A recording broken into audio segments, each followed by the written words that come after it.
to the Ash Cash Show every Monday through Friday, 8 a.m. to 9 a.m., the number one source for financial empowerment. Tell a friend to tell a friend. Like it, share it, subscribe to the ashcashshow.com every Monday through Friday, 8 a.m. to 9 a.m. Eastern time. So my West Coast folk, y'all got to come up, wake up a little early. But we are back in the building, and I'm excited. Yesterday, one of our Mind Right moguls had asked about, giving affirmations to start in the morning. And so I used to do this thing called the Daily Word. And the Daily Word was really, I did it for about 10 years, from 2006 to 2016. I would wake up every morning and give an inspirational word of wisdom. And so I'm going to start instituting that back in to the building. So we're going to start doing that going forward. But I have a treat for you today, because today is Biggie Smalls' 48th birthday. So rest in peace, Biggie Smalls. May 21st, he would have been 48 years old. And so, salute to my guy Chuck Creekmore. So back I'm gonna say back in 2011, I used to write for allhiphop.com, and they had this thing called Biggie Week. And so with Biggie Week, like each week, my daily word was themed towards the Notorious B.I.G. And so I had written this. It was like a rap. I guess it was a rap called the 10 Life Commandments. So if you know 10 Crack Commandments, I wrote a rap, or maybe it's a poem, right? It was a rap. I wrote it as a rap, but I'm not a rapper. I haven't. A small tidbit though, for those who don't know. Back in the day, so I'm from Harlem. So back in the day, I used to battle rap when I was younger. Not like in my older years, I didn't. But like people from St. Nick Projects, if you remember, if you really think back, back when I was younger, I actually used to battle rap. When I was like, I want to say like 12, 13, like young. You know what I'm saying? Like I always just thought I was nice. I mean, I am nice though. Let me just say that because I don't want to downplay my skills, because I actually do still write.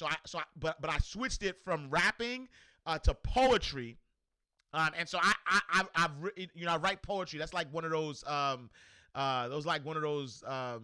hidden secrets that I don't let people know. So I write for myself. Like I've never really performed any poetry, but let me say this, right? So I have written something called the 10 Life Commandments. The last time I did this, I tried to rap it. I tried to play the 10 Crack Commandments beat, and it didn't go well because I'm not a rapper. You know what I'm saying? But as inspiration, I'm going to give you, to begin with, I'm going to give you what I call, y'all ready? We're going to call this the 10 Life Commandments in tribute to Biggie Smalls.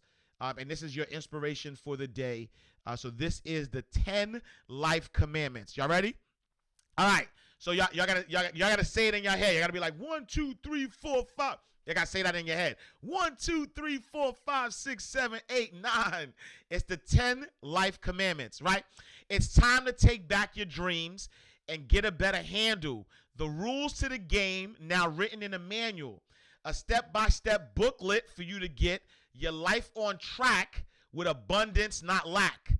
Rule number uno, never let go of your dreams and goals, because complacency breeds bad energy, especially bad luck, tears your confidence up.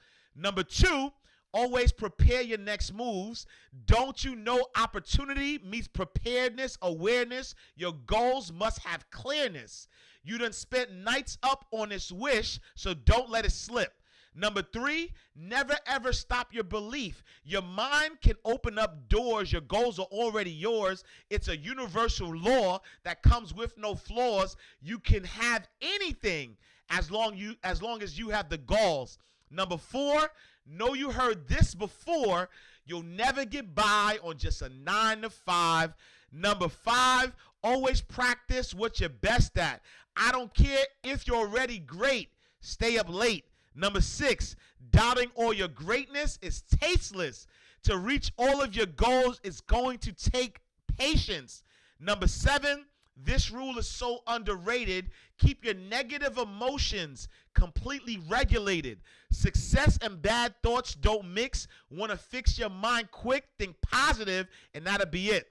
Number 8, never keep regrets on you. Whatever happened in the past will fix itself soon.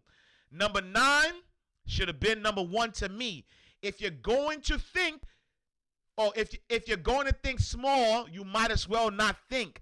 Thoughts become things. Take heed and listen. There's no need to start wishing if it's not the biggest. Number 10, a strong word called commitment. Be determined. It helps fulfillment. If you truly want your goals, just say so. Be always on your job, rain, sleet, hail, snow. Follow these rules and love life when you wake up. No excuses. 24/7 is your makeup. Good thoughts hit your temple. Watch your life shape up. All negative things you break up in the past. Your mind shine bright like Jacob. Heard in 3 weeks your foes took a major pay cut. Heard you got so focused, got no time for haters. Gotta go. More lives to wake up. Ash Cash, yo, 1, 2, 3, 4. All right, that's it. I just wanted to hit y'all with some bars to begin with. But happy birthday, Biggie Smalls. 48th birthday, May 21st. Salute to Biggie. All right. Nah, we're not dropping the beat. I'm telling you, I did it over a beat, but I didn't think it sounded right, and so I said, all right, we gonna do this a cappella. But all right, cool. Let's get into to some quick finance news. So I'll give you the market updates real quick, and so market updates are via Morning Brew.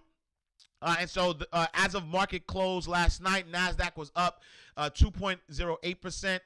S&P 500 was up 1.67%. Dow Jones Industrial Average was up 1.52%. Gold is down 0.18%. 10-year Treasury down 1.40 bips, and oil was down 0.42%. And so, literally when you start thinking about, where the market is going, the market is, that it's these ups and downs that are happening because there's some deep concerns around uncertainty, right? So there's uncertainty in the markets. There's risk in the market. So that's why we keep seeing the markets go up and down. All right. So the first thing I want to talk about is in the U.S., right? So the U.S. has 3 months to prepare for a second COVID-19 wave. This is what scientists are saying. So a group of 9 leading scientists who advised President Obama has warned that the U.S. has just 3 months to rebuild its stockpile of emergency medical equipment if it wants to be prepared for a second wave of coronavirus in the fall.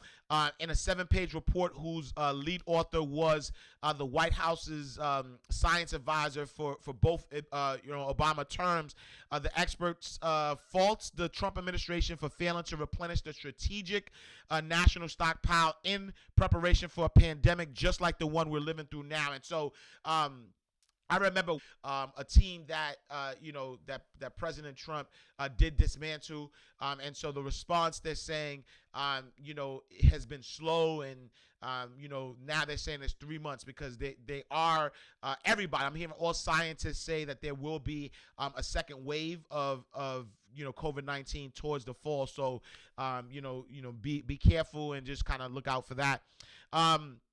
There are, historic unemployment rates. And so the U.S. stock index futures were trading lower Wednesday night after stocks closed out the regular session with sharp gains, making up some lost ground after late session pullback on Tuesday.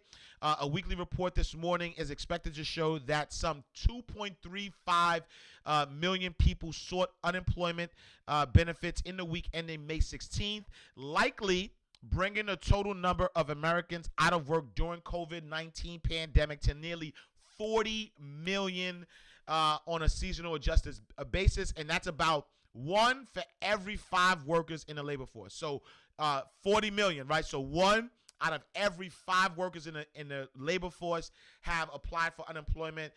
We know that things are looking like they're getting better.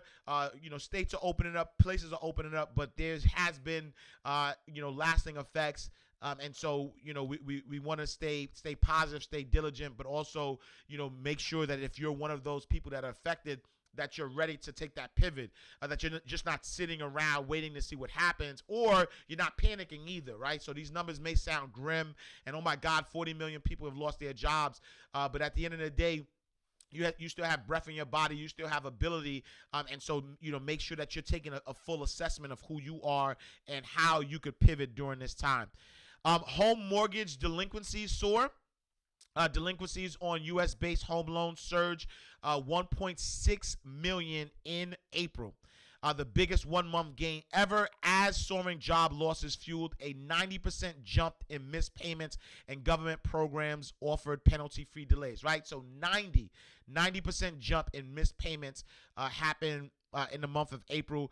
Mortgages at least 30 days in arrears almost doubled to 6.45%, the highest rate since January 2015. According to data compiled by Black Knight Inc., about 3.4 million loans were more than 30 days late, and additional 211,000 properties were in foreclosure or on track for repossession by lenders, right? So 211,000 properties were in foreclosure or on track, for repossession by lenders. A federal relief program allows borrowers impacted by the virus an initial 6-month payment deferral without penalty after 4.7 million borrowers were in forbearance as of May 12, according to Black Knight.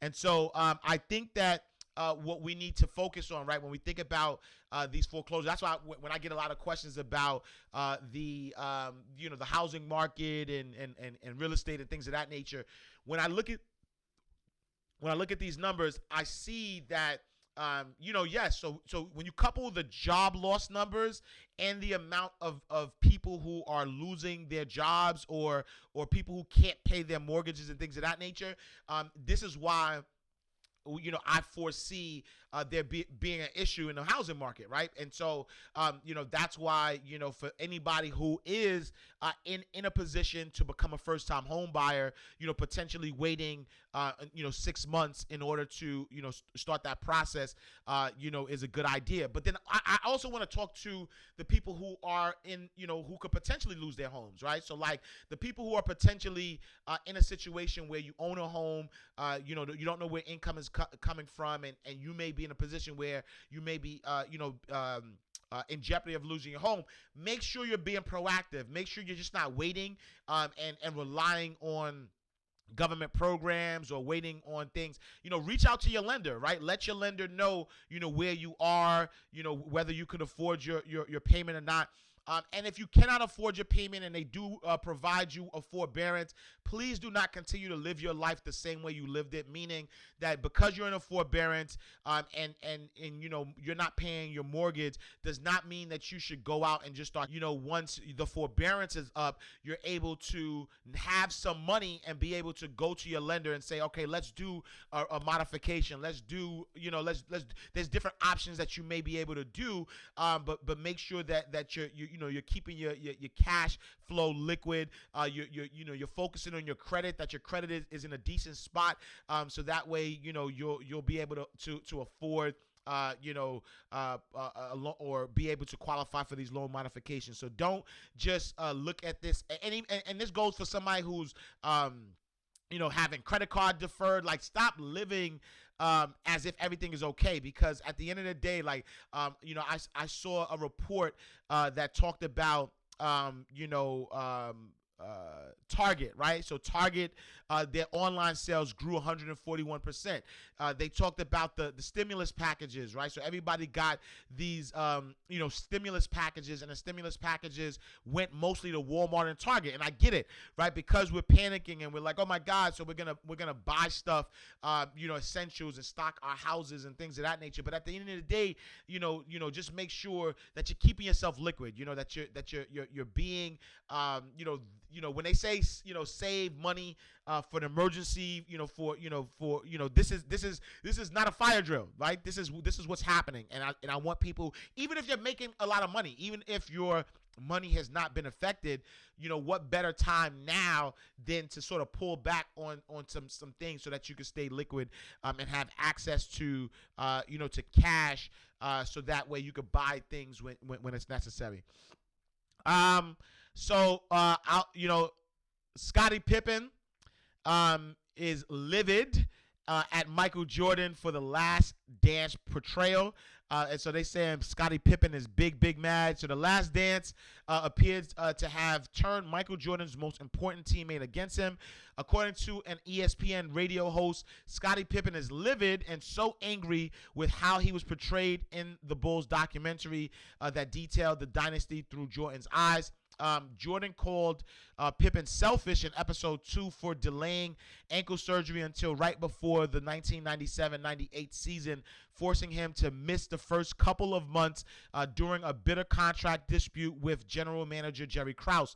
Jordan also took a vague shot at Pippen's struggles in Game 7 of the Bulls' loss to the Pistons in 1990 Eastern Conference Final, which were due to a migraine, right? And so we good, you know what I'm saying? Because at the end of the day, I think I watched it. I think that the portrayal of Scottie Pippen was fair.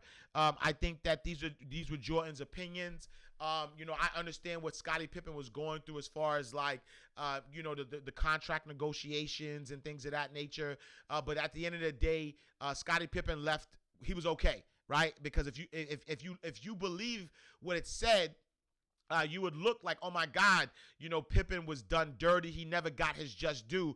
But when you look at how much he was paid through the lifetime of his career in the NBA, he's made over $100 million, Scottie Pippen. I love Scottie Pippen too, so I'm not I love Scottie Pippen, so I'm not trying to downplay his feelings, but I do think that Jordan, he had his opinion about how Jordan, how he felt about, the contract negotiations. He had an opinion about, the 1990s game, but he also Jordan said that, without Pippen, it wouldn't be no Micheal Jordan, right? So he said that Pippen was that guy. So, you know what I'm saying? So I don't, I don't think it was, you got to take the good with the bad, you know what I'm saying? So I don't think it was like a bad, he didn't, from what I see.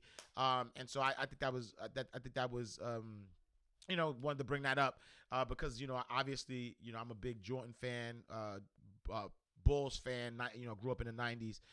All right, so the last story I want to talk about is the game, right? So the game is accused of hiding assets from sexual assault accuser with WAC 100. I found this interesting because, obviously, this is not a gossip type of podcast. It's all about financial empowerment. So we want to, empower people financially.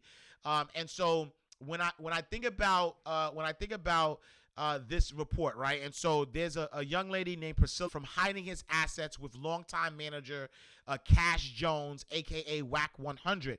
So according to allhiphop.com, Rainey's attorneys, Michael Jason Lee, says the game, whose real name is Jason Taylor, is doing everything he can to prevent from paying Rainey roughly $7 million judgment, including starting a company called Pass Go to Win LLC to control the game's trademark, right? So post-judgment discovery has revealed that the game, aka Jason Taylor, aka the game, owns almost no assets under his own name, but assigns his interests to receive revenue to his manager's company and other Taylor-owned holding companies. Lee wrote in a court document. Rainey and her legal team also claim that the veteran rapper has already transferred the deed to his house to WAC, which was listed as a gift because the conveyance was a bona fide gift and the grantor received nothing in return.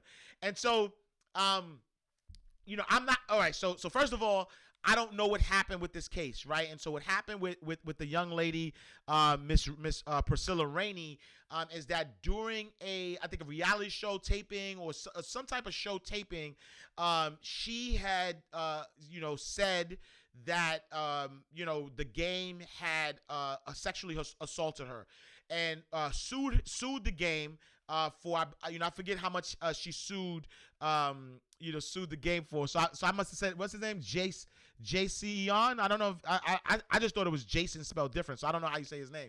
But either way, JC Eon or Jason, whatever. But the game, right? So she had sued him, and when she sued him, he never appeared in court, right? Because he said he didn't do it, and he never appeared in court. And so because he never appeared in court, that's why she won the judgment of $7 million, right? And he's like, yo, she's not getting a dime of my money. She's not getting a dollar, right? And he's like, yo, he's been getting, or this is going on 7 years where she's like, I'm gonna get this money. He's like, yo, you're not getting nothing, right? And so the funny thing, not even the funny thing. And so so first of all, I don't want to seem like I'm laughing about it or whatever the case may be, because I don't know the facts of the case, right? And that's not why I brought this up. What I did bring up though is that there's and my guy Shabazz Bailey said this, right? My guy Shabazz says the power of corporations and trust. And so that's what I want you to understand. I want you to understand the game, that the world, and there's no conspiracy, right? They say that when you are born, your social security number makes you an entity, right? It makes you a corporation. And when you create an LLC, you now create another entity. You create another corporation. When you create trust, you create another entity, another corporation. And so what Game is showing you, and what he's doing, is what wealthy people have been doing for the life of everything, right? I'll use this as an example. I was talking to my guy, A. Donahue Baker. Look forward to that interview. I'm going to be interviewing A. Donahue Baker. He is a real estate developer. He started his own bank. Like, this guy is powerful, right? He owns a lot of property. And we were having a conversation, and he was talking about Trump, right? And he was telling me how, Trump owns 500 LLCs. 500. Not one, not two, not three, but he owns 500 LLCs, right?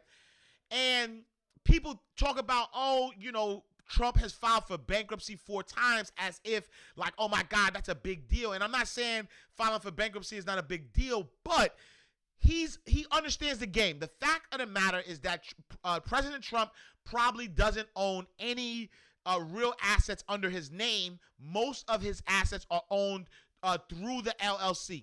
Right? And through the LLC, that's how you protect your assets. And so he owns 500 LLCs. So you'll never know, what somebody really owns. Like for instance, I remember 50 Cent, right? Same thing for 50 Cent. I remember 50 Cent got sued, I want to say like $4 million. I forgot by who, but he got sued for like $4 million. And he was like, yo, I'm broke.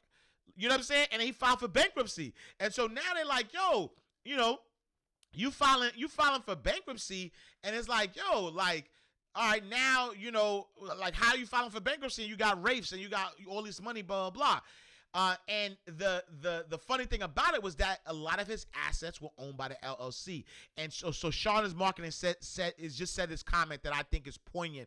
And I saw this in a video one place, and it says, the goal is not to own the game. The goal is not to own.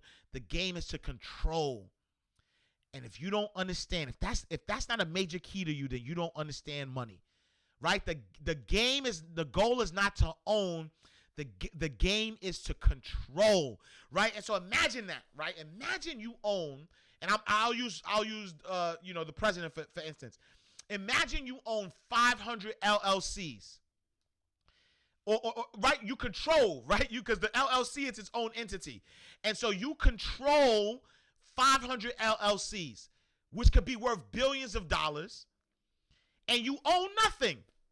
And so anything you as the person or the corporation does, nobody could ever touch you because you don't own anything. But you, as the person, as the LLC, you control these things. So you can still live how you want. You can still live in the big house. You can still drive the cars. You can do every single thing you want to do with you having the ownership. But instead, you are now protected up under the corporate veil. That's the game, folks. It's all about control. Who's controlling the pieces on the board? It's not who owns who owns the board. It's about who controls the pieces on the board. Who is controlling it? And so if you're not using an LLC to protect yourself, protect your assets, then you're doing it wrong, right? I was reading a book called What Would the Rockefellers Do? And the Rockefellers talk about family office. I talked about this before. The Rockefellers talk about the family office. And what the family office does is, you know, the Rockefellers do not own, you know, like the family will be wealthy forever. Right? The family will be wealthy forever because everything is under the family office. Right? The family office is like $100 trillion, 100 what, like it's like matter of fact, a family office is usually built if you have $100 million in assets or more. And what it is like essentially a corporation, and that corporation is what dictates what happens, right? That corporation lives off of interest and pays the family in interest. They buy life insurance policies to protect the family, like all of these things, but it all goes back into the family office. Nobody could sell it, right? Irrevocable trust, so nobody could sell it, nobody could squander it. Nobody could do anything with it. If we don't understand that game, then we are sadly mistaken. This is true generational wealth. Like I hear people all the time talk about generational wealth, but you do not understand generational wealth if you don't understand family office. If you don't understand how to create LLCs to protect your assets. You know what I'm saying? And so it is important that we start to learn the game, apply the game, right? You don't have to have $100 million in order to do this. You could create a family LLC today. My girl, V Good Energy. My girl Vita said this is a book. Trust me, it's on the way. Trust me, it's on the way. You know? So, wait, hold on for 1 second.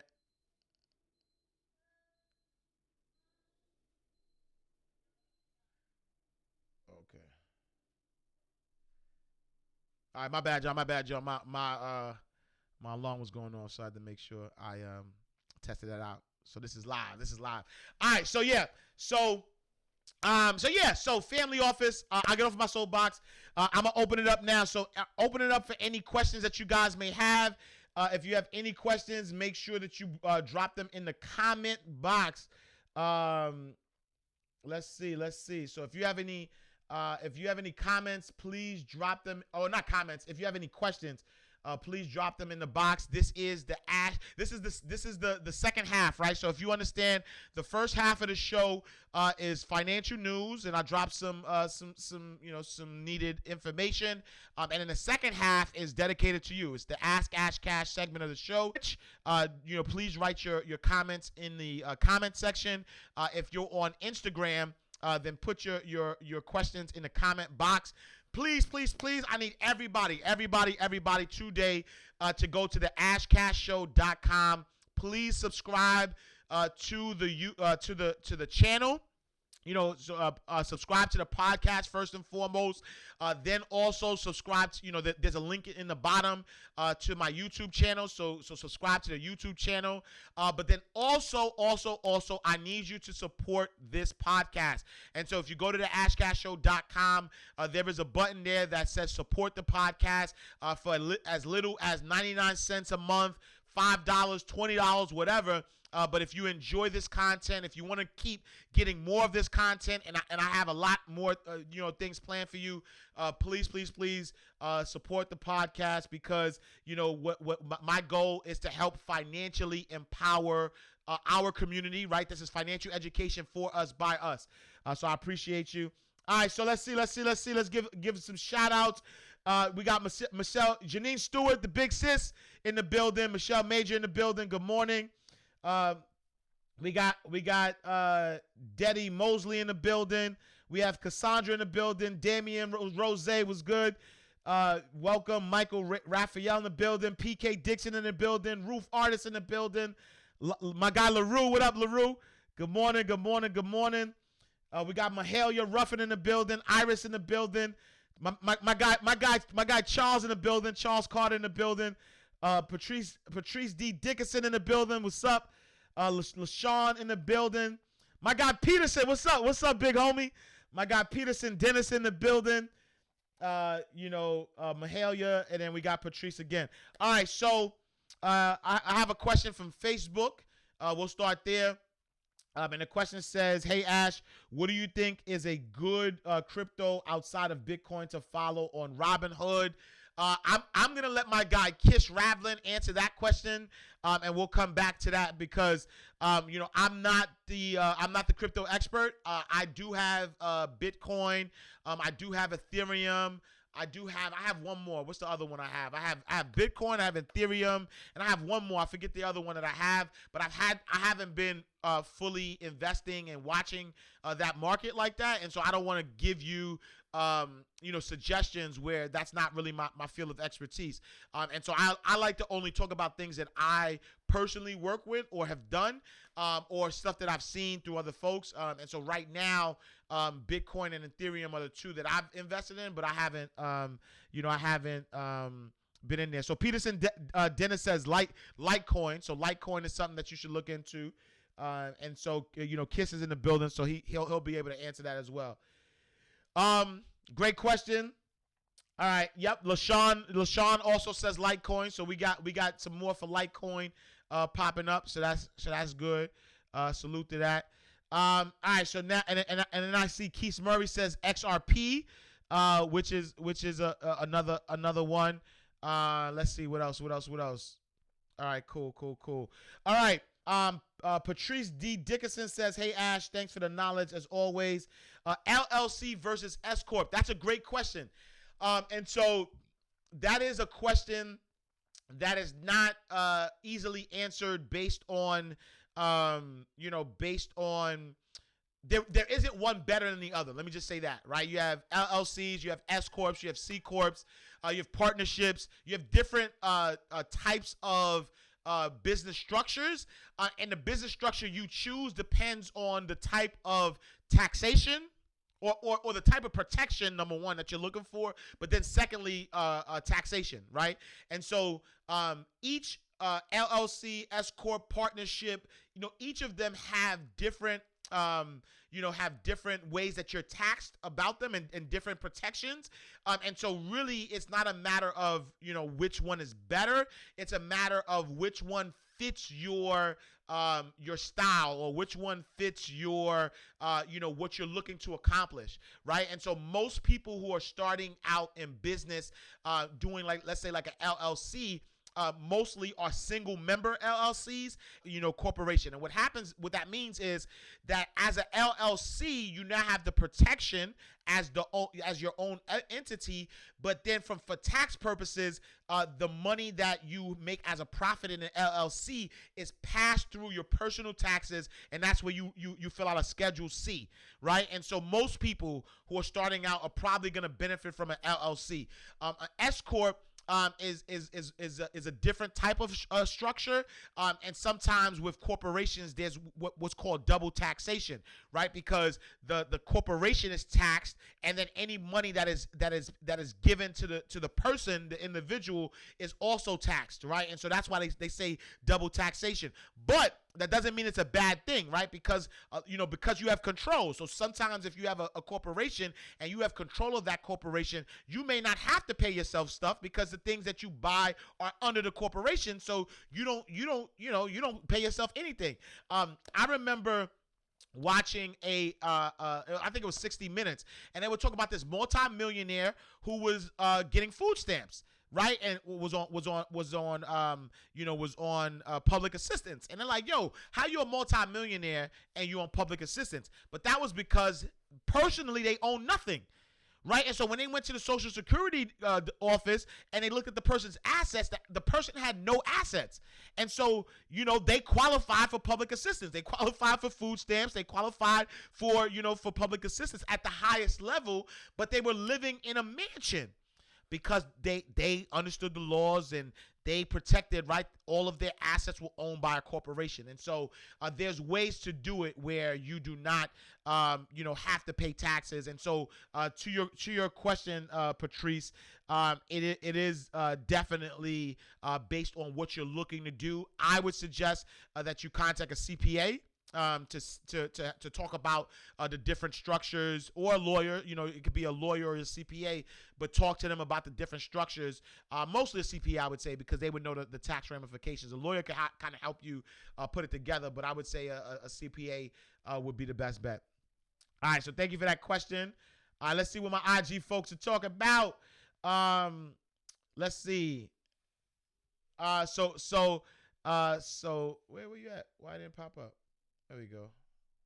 All right, there we go. So, Hooli Savage EHB says, what if you don't have a legit product to sell? How would owning an LLC become useful? And so, when you think, you always have a legit product to sell, right? And so when you think about creating the LLC, it is about what activity are you doing, right? Meaning that if you are, working a 9-to-5, whatever skill that you have within that 9-to-5 is what you offer, what you can offer to sell. So I would say that, what happens in creating the LLC, you could create the LLC under your family and, create a family LLC, but then you also can find work on things to sell, right? So whether you are, you create a website that offers the same things that you're offering from your 9-to-5. There's different ways that you can do that, and then as you are running your business or running your family, a lot of the stuff that you use to run your family or run your business falls under that LLC.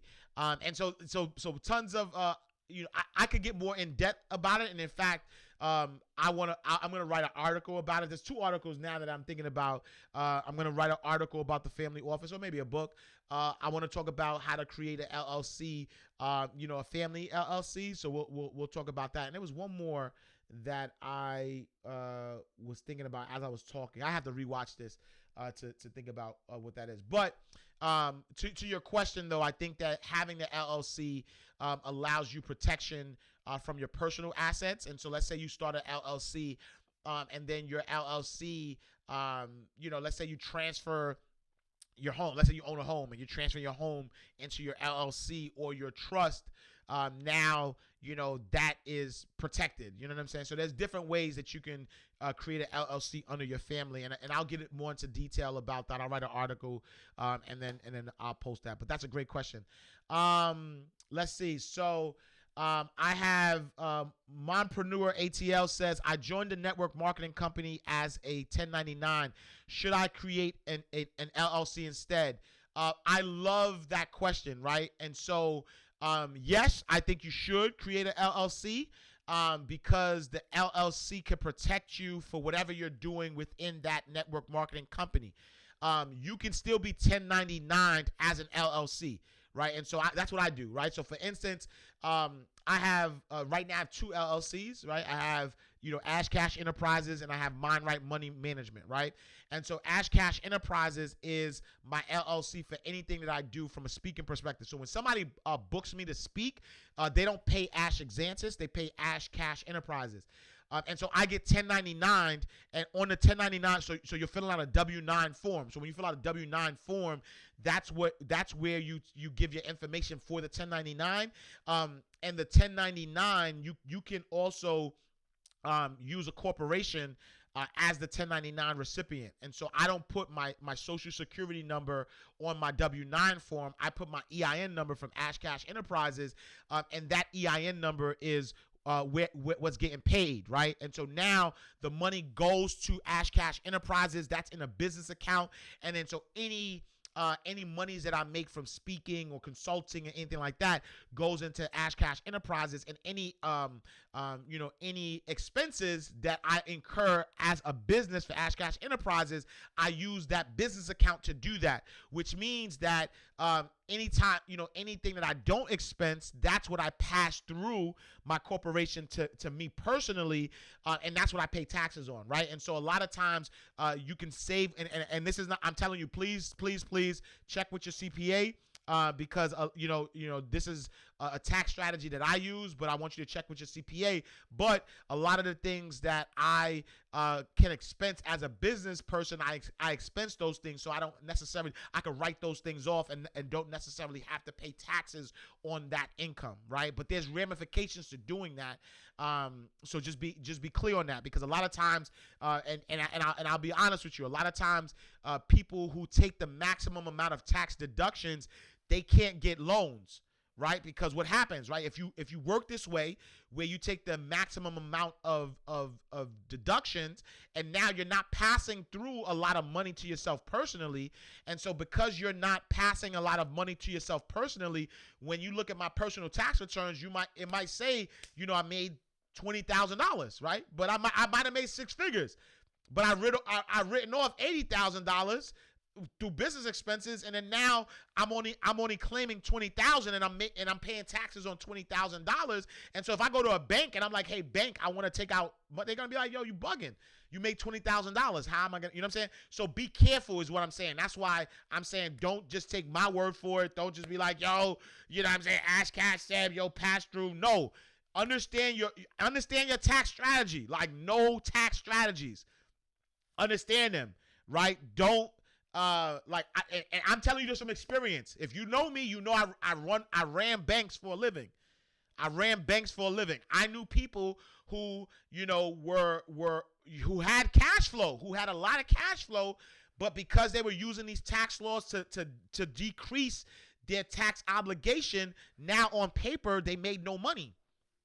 And because they made no money on paper, they did not qualify for loans. And so if you're at a position where you are cash flow rich and you're good, right? You're good and you're not going to need loans, then all right, pay minimal taxes, play the game. But if you're like, yo, I make $100,000, but I may want to leverage my credit and leverage loans, then you might have to pay a little more in taxes to be able to take advantage of that. That's a whole strategy. This is the reason why wealthy people have financial advisors. It baffles me that people, like our people do not have financial coaches, financial advisors. It baffles me because there's so many strategies. It's not just about budgeting. It's not just about savings. It's bigger than that. Shameless plug. MindRightLegacy.com. If you want me to be your financial coach, make sure you go to MindRightLegacy.com. Join my program. I'm teaching you all these tax strategies. You know what I'm saying? You see what I did there? But seriously though, MindRightLegacy.com. We're a team of legacy builders, teaching you all these strategies and helping you, build generational wealth. So appreciate that question. How do I go about directing new funds that may come from a new deal directly to my LLC account? I've already signed the preliminary paperwork. I can't see the rest of it, but my guy Chris says, how do I go about directing new funds that may come from a new deal directly to my LLC account? I've already signed the preliminary paperwork, and so it's really all in the paperwork, Chris. And so when you, if it's possible, the agreement should not be between Chris the person and this deal. It should be between the LLC and the deal. So I don't sign deals as Ash Exantis. So any deals that come, I sign them as Ash Cash Enterprises. So Ash Cash Enterprises is the owner of the deal, and that's the entity that's responsible for the deal. Ash Exantis, as the owner and operator of the LLC, is the one that is in control of the LLC, but the deal should be between the entity and your LLC. not between Chris the person. And so when you sign that paperwork, and it's done every day, so nobody's gonna scarf at it. Nobody's gonna be like, "Oh my God." No, this deal is between Chris's LLC and New Deal Business. And so that way, now when the deal is signed in that manner, now the checks have to be written and given to you to your LLC name, because that's the other thing. You could deposit a personal check into an LLC name, but you can't do the opposite. You can't take an LLC check and deposit into your account personally. And so what you should do is the deal should be structured between your LLC and that company. And then when the company pays you, ask the company to make the check payable to your LLC and deposit. And that's a great question, Chris. And this is why this is important, right? This is why this is important to do. Because there is something called piercing the corporate veil, right? Look it up. It's a lawyer term called piercing the corporate veil. And what that means is if you commingle money, you are not protecting yourself. Meaning, if Chris does this deal and lets the company that he does this deal with pay his LLC, or no, pay him directly, pay him as the person. If he does this deal and lets the LLC pay him as the person, the company pay him as a person, and now he takes that money and puts the money into his LLC. If somebody wanted to sue Chris the person, they now have access to Chris and the LLC. He loses that protection because he crossed the corporate veil. Right? He's using personal money that he's been paid to go inside the LLC. And now he's pierced the corporate veil. And so he's lost that protection. But if it's the other way around, where the money goes to the LLC and the LLC pays Chris, there is no piercing of corporate veil. And so now, if anybody wants to come after the LLC, they can only come after the LLC. If somebody wants to come after Chris, they can only come after Chris. Right? And so if somebody wants to sue Chris, or let me not use Chris because we don't want to put energies out there, right? If somebody wants to sue, person A, right? And they want to sue person A, but person A has all of their assets in the LLC and they never pierced the corporate veil, then there's nothing that person can't do. There's no assets that you can really attack. And so that's how you protect yourself. And this is why building corporations and LLCs are very important, because it's about the corporate veil. It's about protection. It's about protecting yourself. Like I said earlier, President Trump has 500 LLCs. He's untouchable. I promise you. He know the game. His father was a multimillionaire. I don't know if I think he was a billionaire. He know the game. He know the game. You know, a lot of people may watch him and be like, yo, he's dumb. Nah, he know the game. You know the game. 500. Trump has 500 LLCs. 4 of them were bankrupt. And y'all, a lot of people laugh at that. Oh my God, he went from bankruptcy. 500. He's protected. I promise you, learn the game, whether you like him or not. Whether you like the man or not, he knows the game. Learn the game by those who know it best. All right. Let's see. So, Spoiled Brat 67 says, Ash, someone wants to know if they should pay off their student loans right now or save that money. Save that money. Save that money.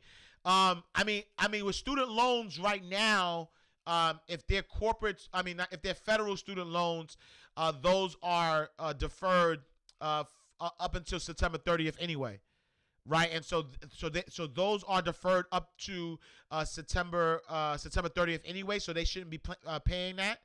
And then if it's a private loan, I would definitely reach out to your to your lender and ask them to whether you could defer them. But I wouldn't pay off student loans right now, especially with not knowing what the corporations are doing, or I'm thinking about corporations, especially not knowing what's going to happen with COVID-19 and things of that nature.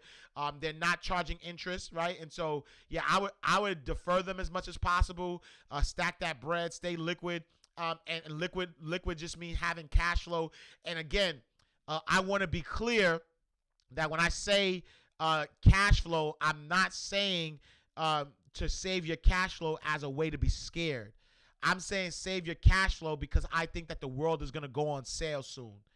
And when the world goes on sale, you could be in a position to live your best financial life by having cash available, right? Imagine, I'm not saying this, but imagine, properties, there's a foreclosure on a $3 million, a $300,000 property, and the property is now $150,000. If you don't got the cash to take advantage of that, right? Immediately, like I just told you, 211,000 homes are gonna be up for foreclosure. 211,000. The banks are not in the foreclosure business. They want to get rid of that inventory. And so if you are in the market for a home and you get a home loan, there's a possibility that you could get a property for half the price. But if you don't have the down payment money, how are you gonna do that? And so that's why I'm telling people to stay liquid. I'm not telling people to stay liquid as a fear tactic, like, oh my God, because in fact, I know a lot of my friends and a lot of people who are making more money in this time than they did before. And so this is not the time to shrink. I'll be a hypocrite if I'm telling you it's a time to shrink. I'm reaching out to everybody. I got my foot on the pedal. I'm looking at this as an opportunity because I remember, right? I was 19 years old when 9/11 hit. I was 19, I think I was 19 or 20. I was 19 or 20 during 9/11. So I was just coming up. And so I didn't know how to panic would mess up with the economy. I was just getting my bearings. Then, you know what I'm saying, 2008, when the recession came, I was just quitting my job as a banker. So I wasn't ready then either. Right? But now this is, you know what I mean? They say the third time's a charm, baby. They say the third time's a charm. COVID-19, coronavirus is getting real, right? Third time's a charm. So now, and I'm not making light. So I want everybody to be clear. You know what I'm saying? I'm not making light of anything. I'm just saying that during times of downturn, millionaires are made. It's a fact. I didn't make that up, right? I didn't make it up. It's a fact that during downtimes, millionaires are made. And so you ask yourself, what side of the fence do you want to be on? Because I report to one person only, my higher power. And so whatever's God's will is God's will. So I'm not going to sit here worried about something that's not in my control. Whatever is God's will is God's will. And so I'm going to focus on everything else. Right? I'll focus on the things that I can control. All right. All right, y'all. Time is running out. Thank you, as always, for tuning in. I love y'all. My Mind Right moguls in the building. I love y'all. Thank you for all the questions. If I didn't answer your questions, please email me, info@mindrightmoney.com.